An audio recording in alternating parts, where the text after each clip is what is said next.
ఈ వీడియోను మీకు సమర్పిస్తున్నవారు Godavari Krishna cooperative society limited. ఈ సృష్టికి మూలం ఎవరు అంటే ఆస్తికుల జవాబు ఒక్కటే, దైవం అని. అయితే ఆ దైవానికి ఒక ఆవిర్భావం ఉండాలి కదూ.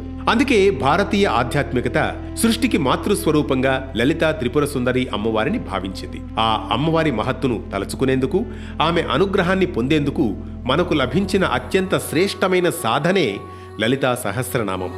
ఓం శ్రీ లలితా సహస్రనామ స్తోత్రం ధ్యానం.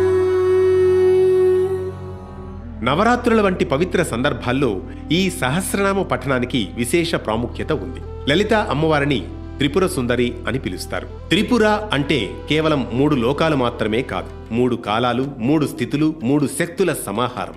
ఉత్తర భారతదేశంలో అమ్మవారి ఆరాధన అంతగా విస్తరించడంతోనే త్రిపుర అనే రాష్ట్రానికి కూడా ఆమె పేరే కారణమైంది అన్న విశ్వాసం కూడా ఉంది.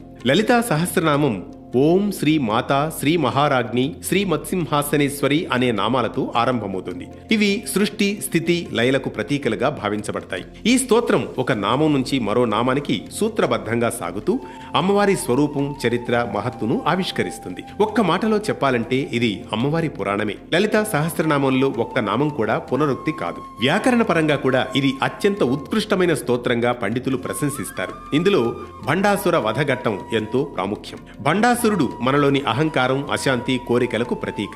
ఆ శత్రువులను జయించగల శక్తి అమ్మవారి అనుగ్రహమేనని ఈ సహస్రనామం మనకు బోధిస్తుంది. ధ్యానం, అర్చన, పారాయణం, హోమం ఏ మార్గంలో పఠించినా, శ్రద్ధతో చదివినా, విన్నా అమ్మవారి కటాక్షం తప్పకుండా లభిస్తుంది. ఎంత చెప్పినా లలితా సహస్రనామం మహిమ పూర్తిగా వివరించలేనిది.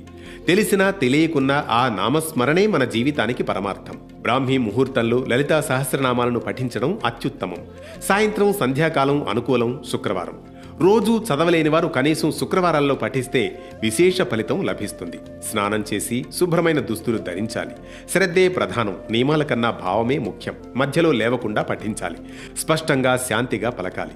ఇది కేవలం సాధకులకు మాత్రమే కాదు, గృహస్థులకు కూడా అత్యంత అనుకూలమైన స్తోత్రం. దీంతో మానసిక శాంతి, కుటుంబ సౌఖ్యం, ఆర్థిక స్థిరత్వం, భక్తి, జ్ఞానం, ధైర్యం, అంతిమంగా అమ్మవారి కటాక్షం కలుగుతాయి. మరో భక్తి రాగం, ధర్మ దీపంతో మళ్ళీ కలుద్దాం రేపటి పరమార్థంతో.